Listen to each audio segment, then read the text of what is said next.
नमस्कार, मैं हूं दीपाली राणा। आप देख रहे हैं सीएनबीसी आवाज स्पेशल और आज के स्पेशल शो में हम चर्चा करेंगे बुलियंस की, गोल्ड सिल्वर की, जहां पर लगातार हमने तेजी देखी है और इस साल की शुरुआत से ही रिकॉर्ड हाईज बनते हुए दिखाई दिए हैं। वेरियस फैक्टर्स हैं जो कि ड्राइव कर रहे हैं बुलियंस को इस समय। एक तरफ डॉलर इंडेक्स की मजबूती, rising treasury yields, Donald Trump की ट्रेड पॉलिसी और टैरिफ थ्रेट्स, इन सब डेवलपमेंट्स के बीच में क्या आगे की चाल भी तेजी की तरफ ही रहेगी? क्या स्ट्रैटेजी होनी चाहिए ट्रेडर्स की, इन्वेस्टर्स की? इस पर करेंगे फोकस और मदद करेंगे हमारे पैनलिस्ट, क्योंकि आज के शो में हमारे साथ मौजूद हैं क्वांटम एएमसी के CEO Chirag Mehta, BN Vaidya and associates के प्रोप्राइटर भार्गव वैद्य, नर्मल बंग सिक्योरिटीज के वीपी कुणाल शाह और साथ ही फोरसाइट बुलियन इंडिया के फाउंडर विराज डिडवानिया हमारे साथ बने हुए हैं। आप सभी का स्वागत है शो में।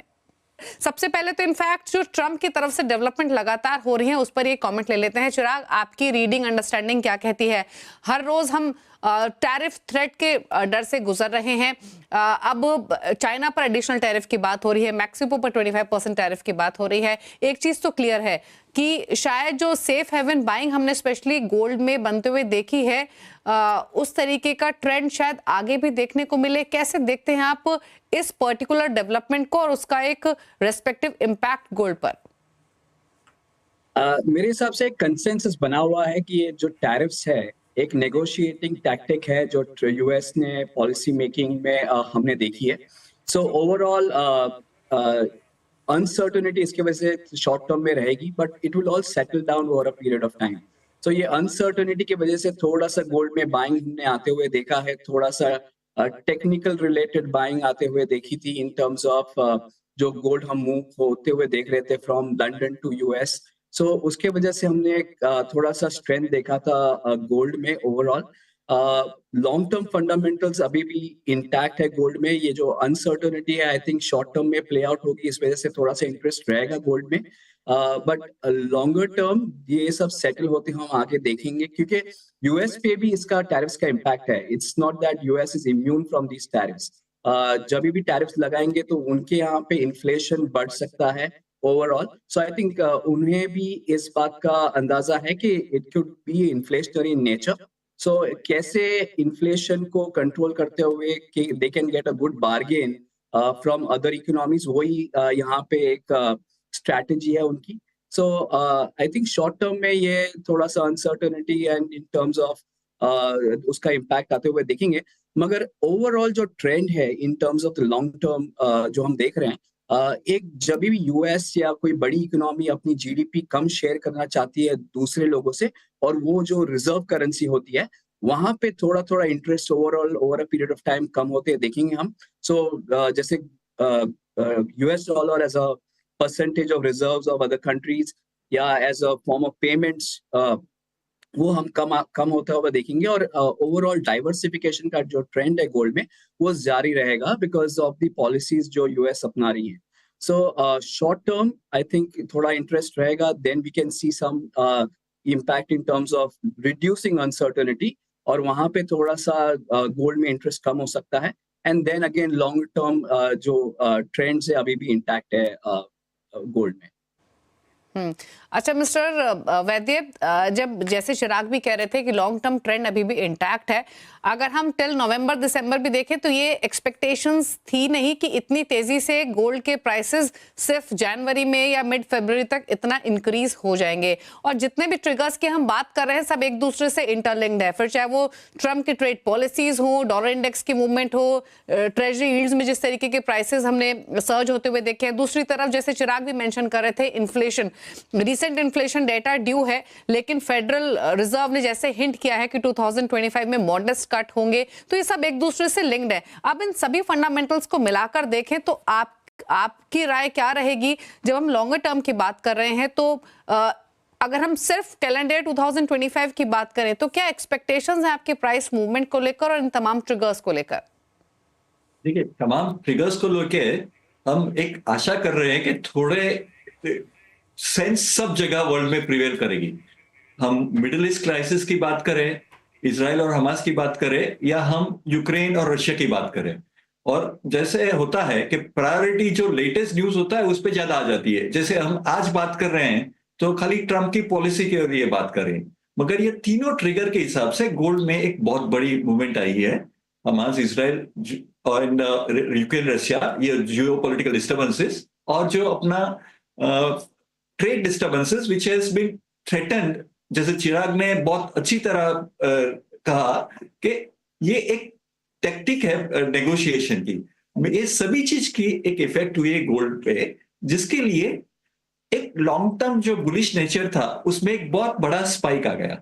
तो मुझे I don't know whether correct word है, मेरी आशा है या मैं धारता हूं, दोनों में नहीं है, शायद मेरी आशा ज्यादा है कि एक $250 to $300 का करेक्शन आए, और जो एक सडन स्पाइक हुई है $350-400 की, उसमें एक करेक्शन आएगा और हम गोल्ड को एक लोअर ट्रेंड में आप 2600 to 2650 के करीब देख सकेंगे ये साल में, और रुपी टर्म्स में भी आप एक $4-5 की करेक्शन देख सकते हैं। तेजी तो सिल्वर में भी बनी है, हालांकि उतना तेजी से नहीं बढ़ा है आगे जितना हमने गोल्ड में तेजी आते हुए देखी है। सिमिलरली जो नियर टर्म में हमने प्राइसेस भी थोड़ा हल्के होते हुए देखे, सिल्वर के उतने नहीं हुए हैं। लेकिन एक एक्सपेक्टेशंस ये थी अब से कुछ महीने पहले कि शायद इस साल सिल्वर एक आउट परफॉर्मेंस दिखाएगा, जो सो फार तो देखने को नहीं मिला है। अब कैसे आप देखते हैं सिल्वर को?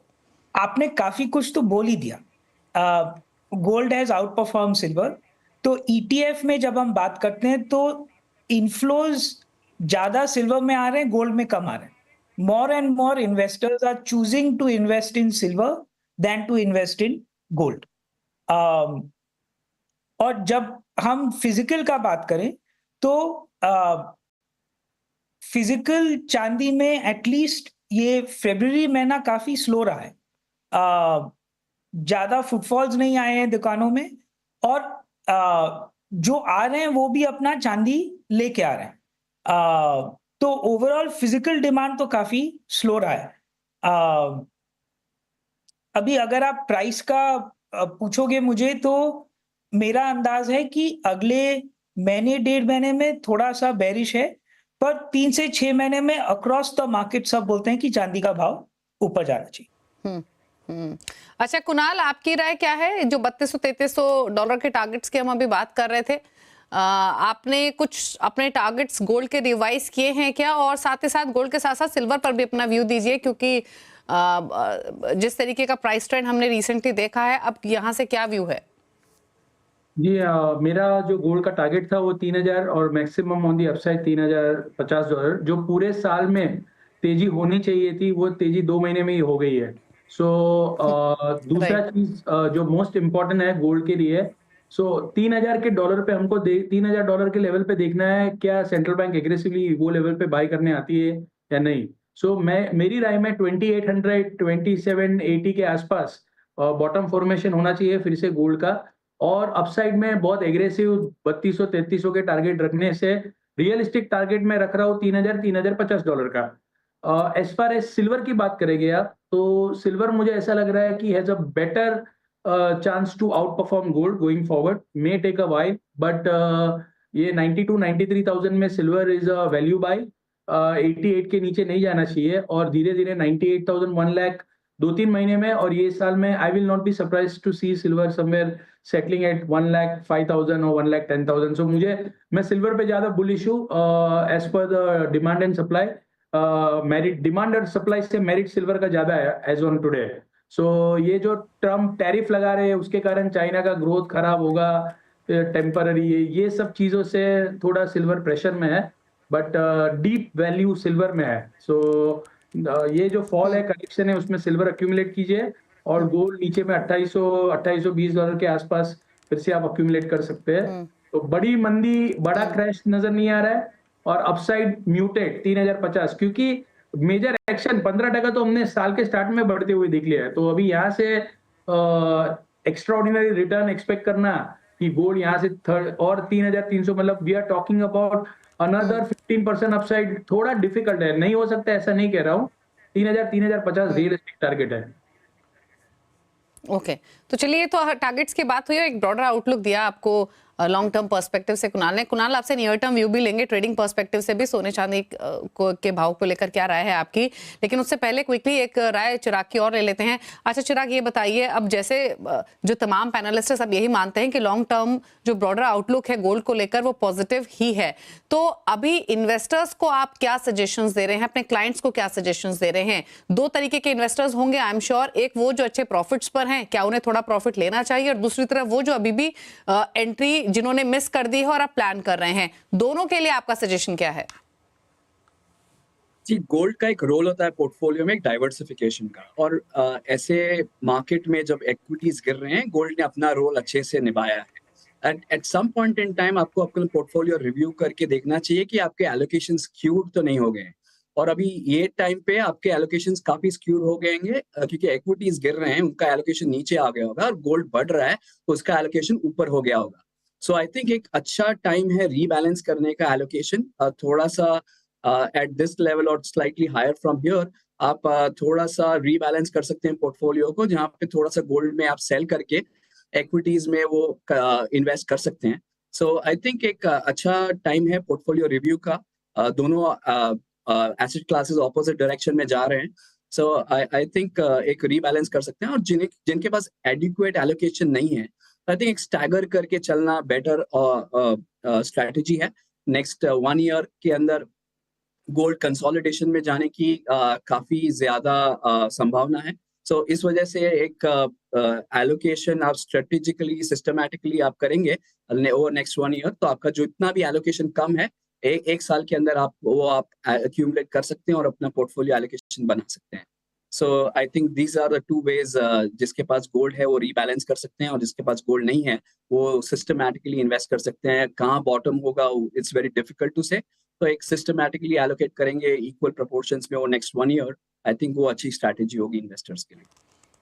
ओके, तो थोड़ा सा पोर्टफोलियो रीबैलेंस करने की जरूरत है, थोड़ा प्रॉफिट भी लेने की जरूरत है, और स्टैगर्ड वे में बाइंग भी की जा सकती है, लेकिन वो आपके ओवरऑल पोर्टफोलियो कॉन्स्टिट्यूशन के हिसाब से आपको डिसीजन लेना है।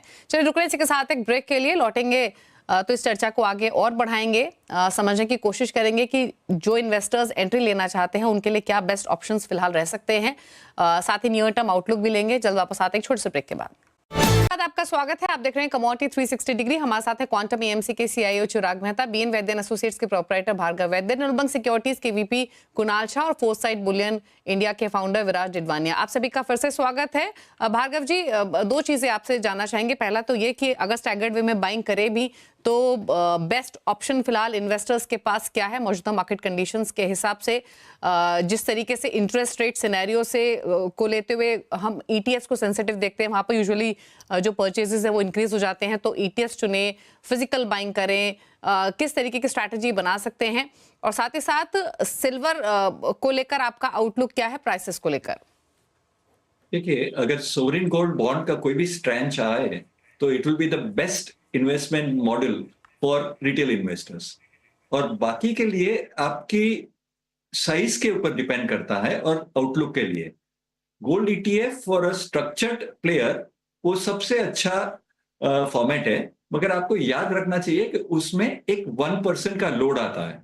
अगर आपके पास आउटले हर एक महीने में बहुत थोड़ा है, तो एक नया प्रोडक्ट है जो अच्छे प्लेयर्स भी पार्टिसिपेट करे, डिजिटल गोल्ड, जिसमें अक्रॉस इंडिया काफी लोग पार्टिसिपेट कर सकते हैं, बिकॉज आप 100 रुपए का भी इन्वेस्टमेंट कर सकते हैं, 500 का भी कर सकते हैं। So that would be something के जो बहुत कम बजट हो वो उसमें रेगुलरली इन्वेस्ट करे, तो एक पोर्टफोलियो अच्छा बन सकता है। और नॉर्मल केस है, जैसे मेरे सब कलीग्स है या पैनल पे, उनको इन्वेस्ट करना है तो शायद उनके लिए physical will be the best, because वो क्वांटिटी में कर सकते हैं। एंड फिजिकल में आपको केयरफुल रहना पड़ेगा कि आप बिल के साथ कहां से ले, और इनपुट और आउटपुट में आपका कोई ज्यादा लॉस ना जाए। सो हर एक आदमी की कैपेसिटी के हिसाब से और साइज के हिसाब से they can decide which module is. Physical is very good. Digital is replacement for physical for small people. And for a corporate or a very structured investment, ETF is the best. Okay अच्छा Kunal, near term view आपका क्या है? जैसे भार्गव जी ने भी mention किया, चिराग ने भी मेंशन किया कि यहाँ से प्राइसेस नियर टर्म में शायद थोड़े से वॉलेटाइल हो सकते हैं या नीचे आ सकते हैं, पीक से थोड़ा हल्का ऑलरेडी हुए हैं। अगर हम गोल्ड सिल्वर दोनों को देखें तो आपकी अंडरस्टैंडिंग क्या कहती है? सिर्फ नियर टर्म पर्सपेक्टिव से मैं जानने की कोशिश कर रही हूँ कि और कितना नीचे आने की प्रोबेबिलिटी आपको दिखाई दे रही है और ट्रेडर्स के लिए क्या सजेशन होगा? देखिए, ट्रम्प और वॉलेटिलिटी वो it is as good as the same. जब तक ट्रम्प है तब तक वॉलेटिलिटी कंटिन्यू रहेगी। नंबर 2, नियर टर्म में मुझे लग रहा है गोल्ड के प्राइसेस में प्रेशर बन सकता है। उसका बड़ा रीजन ये है कि रशिया और यूएस के बीच में रिगार्डिंग यूक्रेन ये जो पीस डील है वो होने वाली है। सेकेंड, अगर ये पीस डील होती है तो रशिया के ऊपर यूएस ने जो सैंक्शन लगाए वो कम हो गए। सो रशिया का $300 बिलियन का असेट फ्रीज किया है, फॉरेन एक्सचेंज रिजर्व फ्रीज किया है यूएस ने। तीसरी बात मोस्ट इंपॉर्टेंट, यूएस और यूक्रेन के बीच में रेयर अर्थ मिनरल की डील होने वाली है। तो ये जो पूरा जियोपॉलिटिकल कंसर्न प्रीमियम गोल्ड में बना था वो इरोड हो रहा है एज ऑफ नाउ। ये डील होने ही वाली है, that is what my understanding. So near term में गोल्ड में अपसाइड नहीं लग रही है। Gold is heading towards 2850 2820। So near term में ये जो प्रेशर है that is more to do with de escalation of geopolitical premium in gold, number 1। और दूसरा, gold is moving up when everything is moving up, gold is going down along with everyone. So अभी US भी नीचे आ रहा है, Asia भी नीचे आ रहा है, निकाय नीचे आ रहा है, साथ में गोल्ड भी नीचे आ रहा है। सो ये दोनों, gold is behaving more of like a risky asset class rather than a safe haven instrument. So with the market it goes up and with the market it goes down. So जो traditional factor थे gold के, ये interestingly जब dollar index 109.80 मारा था तब gold all time high पे गया था, और अभी जब डॉलर इंडेक्स वीक हो रहा है तब गोल्ड भी वीक हो रहा है। तो जितने भी ट्रेडिशनल फैक्टर थे सब एट टॉस है राइट नाउ। अभी तो एक ही चीज चल रहा है, ट्रम्प की और ट्रम्प रिलेटेड वॉलेटिलिटी। सो ये टैरिफ बैरिफ भी उन्होंने डाला है, ये नहीं, मेरे हिसाब से जियोपॉलिटिकल प्रीमियम फेड होने से छोटा सा करेक्शन गोल्ड में नियर टर्म में एक्सपेक्टेड है, वो कंटिन्यू है और कंटिन्यू रह सकता है। ओके अच्छा विराज, जैसे आपने कहा कि नियर टर्म में तो इन्वेस्टमेंट डिमांड कोई बहुत एनकरेजिंग नहीं रही है सिल्वर में, बट क्या एंटिसिपेट करें कि यहाँ से पिकअप होगी जिस तरीके का आउटलुक है प्राइसेस को लेकर? दीपाली जी, सिल्वर और गोल्ड में थोड़ा सा फर्क है। About 50% of global silver industrial use में यूज होता है, जैसे सोलर पैनल्स में, इलेक्ट्रिकल कॉन्टैक्ट्स में। तो वो जो सिल्वर का इंडस्ट्रियल यूज है वो काफी स्ट्रांग है। जो सेफ हेवन है, मैं मानता हूं जो बाकी पैनलिस्ट ने बोला कि अभी जो रशिया यूक्रेन वॉर है, इजराइल हमास का जो कॉन्फ्लिक्ट है, वो सेटल होने के डायरेक्शन में है। तो I think the safe haven demand for silver थोड़ा डाउनवर्ड की तरफ लेके जाएगा, पर इंडस्ट्रियल यूज या तो स्टेबलाइज करेगा या ऊपर लेके जाएगा। तो I am bullish on silver. अगले 3 से 6 महीने में ऊपर की तरफ ही जनरल सबका मानना है कि चांदी का भाव ऊपर ही जाएगा। अच्छा, एक लास्ट कमेंट चिराग आपसे, जैसे आपने कहा आपसे कुछ देर पहले कि पोर्टफोलियो रीबैलेंस करने की जरूरत है, तो रीसेंट ट्रेंड्स आपने क्या नोटिस किए? क्या जब हम गोल्ड प्राइसेस में सर्ज देख रहे थे या फिर इक्विटीज में थोड़ा प्रेशर देख रहे थे, तो अगर हम ओवरऑल म्यूचुअल फंड ट्रेंड समझने की कोशिश करें तो क्या गोल्ड रिलेटेड प्रोडक्ट्स में एलोकेशन बढ़ता हुआ दिखाई दिया था? और एक आइडल पोर्टफोलियो की बात करें तो यूजुअली हम 5 से 10% बात करते हैं कि गोल्ड में एक्सपोजर रखे ओवरऑल पोर्टफोलियो, क्या उसी कॉन्स्टिट्यूशन के साथ अभी भी रहना चाहिए इन्वेस्टर्स को? जी, हमने काफी अच्छा पार्टिसिपेशन आते हुए देखा है लास्ट 1 साल में गोल्ड ईटीएफ्स में। करीब 15 लाख नए इन्वेस्टर्स ऐड हुए हैं। आज गोल्ड ईटीएफ्स के टोटल फोलियोज जो है around 65 lakh folios, 65 lakh investors हो गए हैं, जो 10 साल पहले करीब 4-5 लाख थे। सो काफी अच्छा पार्टिसिपेशन आते हुए देखा है। और फ्लोज की बात करें तो करीब 15,000 करोड़ के नए फ्लोज आते हुए देखे हमने गोल्ड ईटीएफ्स में लास्ट 1 साल में। सो काफी अच्छा पार्टिसिपेशन आते हुए देखा है। जैसे अनसर्टनिटी बढ़ रही है या इक्विटी मार्केट्स में वोलेटिलिटी बढ़ रही है, तो वहां पे हमने पार्टिसिपेशन वो टाइम पे ज्यादा आते हुए देखा है। तो ये ट्रेंड हमें लगता है जारी रहेंगे। गोल्ड ईटीएफ से एक अच्छा एवेन्यू है इन्वेस्टर्स को इन्वेस्ट करने के लिए। टोटल AUM 51,000 करोड़ के ऊपर चला गया है। सो ओवरऑल हम काफी अच्छा मोमेंटम देख रहे हैं गोल्ड ईटीएफ्स में। जब से सॉवरेन गोल्ड बॉन्ड के ट्रांचेस कम हुए, आई थिंक लोगों को लगता है कि गोल्ड ईटीएफ्स ही एक अच्छा एवेन्यू है। इन्वेस्ट करने के लिए। सो हम interest overall because of other options going down या interest in gold been high, हमने काफी अच्छा पार्टिसिपेशन आते हुए देखा है। तो चलिए शुक्रिया आप सभी का, सभी पैनलिस्ट का इस शो में आने के लिए और हर पर्सपेक्टिव से राय देने के लिए, फिर चाहे वो फंडामेंटल्स हो, इन्वेस्टमेंट सजेशंस ही क्यों ना हो या पोर्टफोलियो बिल्डिंग की बात ही क्यों ना हो। आप सभी का शुक्रिया इस शो का हिस्सा बनने के लिए।